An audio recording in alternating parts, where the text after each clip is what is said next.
Bismillahirrahmanirrahim. Assalamualaikum warahmatullahi wabarakatuh. Kembali lagi di Afrika Channel. Pada kesempatan kali ini akan membahas soal SKB tahun 2020 tentang Al-Hukmus Syar'i bagian 2. Sebelumnya jangan lupa subscribe channel ini. Bagi yang sudah subscribe, saya ucapkan terima kasih yang sebesar-besarnya dan semoga dapat lulus PNS tahun 2020. Dan bagi yang belum subscribe, saya tunggu. Oke teman-teman, marilah kita mulai saja. Soal nomor 1. Pekerjaan yang dituntut untuk dilakukan tetapi syariat tidak menentukan waktu pelaksanaannya disebut A. Wajib mutlak, B. Wajib muqayyad, C. Wajib aini, D. Wajib kafai.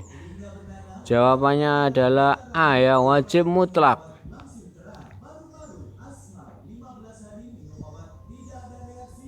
Contoh kafarat yang wajib bagi orang yang melanggar sumpah. Pelaku melakukannya kapanpun ia mau, tidak terikat oleh waktu tertentu. Jadi wajib mutlak ini waktunya tidak ditentukan ya. Contohnya tadi yang kafarat ya, kafarat orang yang melanggar sumpah.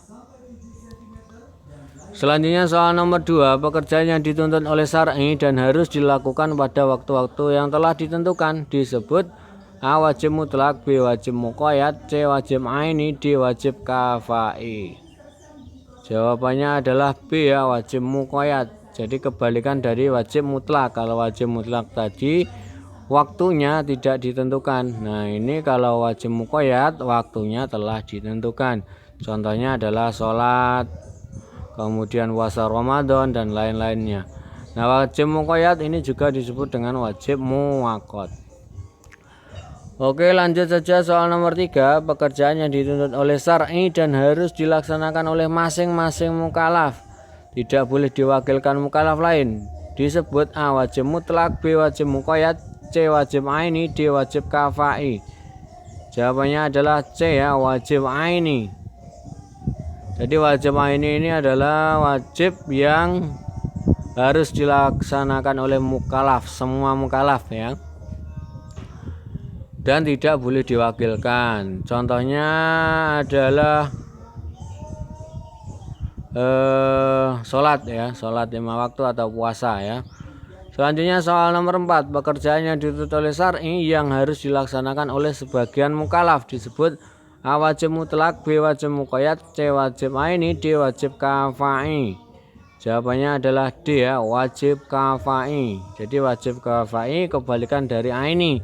Kalau aini ini semua mukallaf wajib ya, atau masing-masing mukallaf wajib. Nah kalau wajib kafai ini sebagian mukallaf yang wajib. Nah ini contohnya adalah sholat jenazah ya, atau menolong orang yang tenggelam ya. Sehingga apabila tuntutan sudah dilaksanakan orang sebagian mukallaf, maka gugur bagi mukallaf yang lain. Selanjutnya soal nomor 5, kewajiban yang ditentukan kadar atau jumlahnya disebut A. Wajib muhaddad, B. Wajib ghairu muhaddad, C. Wajib muayyan, D. Wajib mukhayyar. Jawabannya adalah A ya, wajib muhaddad. Jadi wajib muhaddad ini wajib yang kadarnya sudah ditentukan. Contohnya adalah zakat yang harus dikeluarkan atau jumlah rakaat sholat dan lain-lain. Jadi intinya wajib muhaddad ini kadar jumlahnya sudah ditentukan. Selanjutnya nomor 6, kewajiban yang tidak ditentukan kadar atau jumlahnya disebut A. Wajib muhaddad, B. Wajib ghairu muhaddad, C. Wajib muayyan, D. Wajib mukhayyar. Jawabannya adalah B ya, wajib ghairu muhaddad. Ini kebalikan dari wajib muhaddad. Kalau wajib muhaddad ini ditentukan kadarnya, kalau ghairu muhaddad tidak ditentukan kadarnya. Contohnya dalam hal ini adalah tolong menolong, membelanjakan harta di jalan Allah dan lain-lain. Selanjutnya soal nomor 7, wajib yang boleh memilih salah satu dari beberapa macam perbuatan yang telah ditentukan disebut A. Wajib muhaddad, B. Wajib ghairu muhaddad, C. Wajib muayyan, D. Wajib mukhayyar. Jawabannya adalah D ya, wajib mukhayyar.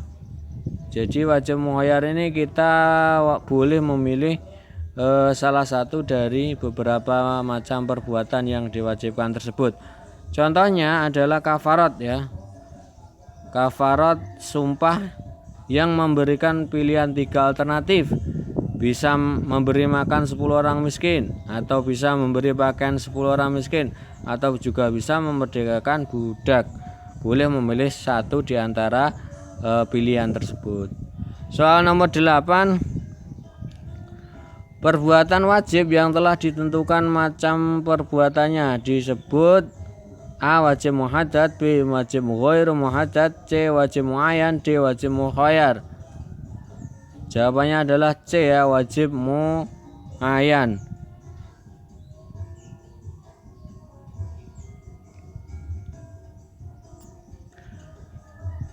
Contohnya adalah membaca Fatihah atau tahiyat dalam sholat. Selanjutnya soal nomor 9, segala perbuatan yang dianjurkan kepada setiap pribadi mukallaf untuk dikerjakan disebut A. Sunnah ain, B. Sunnah kifayah, C. Sunnah muakkad, D. Sunnah ghairu muakkad. Jawabannya adalah A ya, sunnah ain. Jadi sunnah ain ini sunnah yang dianjurkan kepada setiap pribadi mukallaf, semua ya dalam hal ini. Contohnya adalah sholat sunnah rawatib. Oke, selanjutnya soal nomor 10, perbuatan yang dianjurkan untuk diperbuat cukup oleh seseorang saja dari suatu kelompok disebut A. Sunnah ain, B. Sunnah kifayah, C. Sunnah muakkad, D. Sunnah ghairu muakkad. Jawabannya adalah B ya, sunnah kifayah. Contohnya adalah mengucapkan salam, mendoakan orang bersin dan lain-lain. Jadi sunnah kifayah ini kebalikan dari sunnah ain tadi. Selanjutnya soal nomor 11, di bawah ini adalah contoh hukum wada'i kecuali A. sebab, B. mandub, C. syarat, D. mani. Jawabannya adalah B ya, mandub, atau kata lainnya adalah sunnah. Nah, kalau sunnah atau mandub ini termasuk hukum taklifi yang pada bagian pertama sudah saya bahas. Hukum wada'i adalah firman Allah yang berhubungan dengan perbuatan mukallaf yang menjadikan suatu sebagai sebab adanya yang lain, sebagai syarat adanya yang lain, dan sebagai penghalang adanya yang lain. Hukum wada'i terbagi menjadi sebab, syarat, dan mani. Namun sebagian ulama memasukkan sah, batal, azimah, dan ruksah sebagai bagian dari hukum wada'i. Selanjutnya soal nomor 12, sesuatu yang ditetapkan syariat sebagai penghalang bagi adanya hukum disebut A. sebab, B. mandub, C. syarat, D. mani.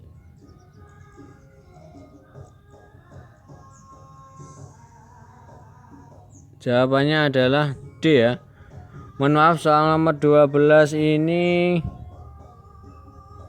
mani ya, betul jawabannya.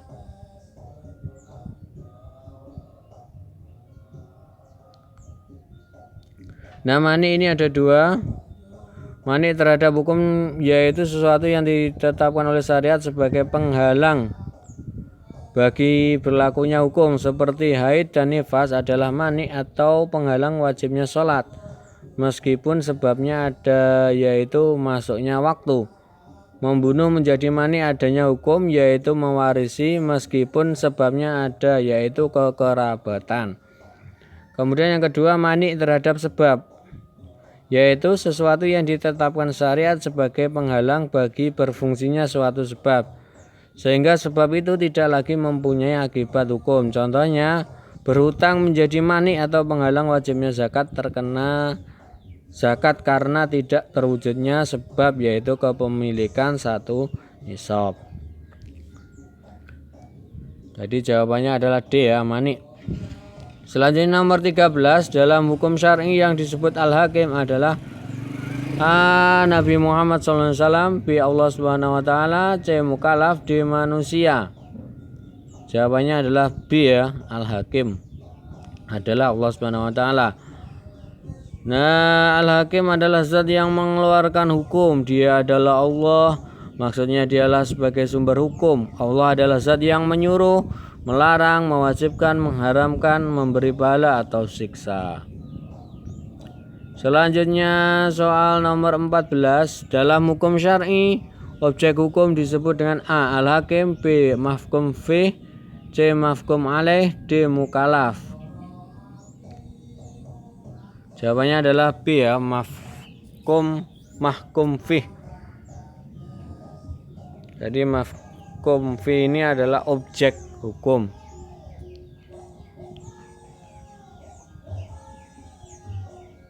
Menurut para ulama usul, yang dimaksud dengan mahkum fih adalah objek hukum, yaitu perbuatan seorang mukallaf yang terkait dengan perintah syar'i Allah dan Rasulnya, baik yang bersifat tuntutan mengerjakan, tuntutan meninggalkan, tuntutan membeli suatu pekerjaan.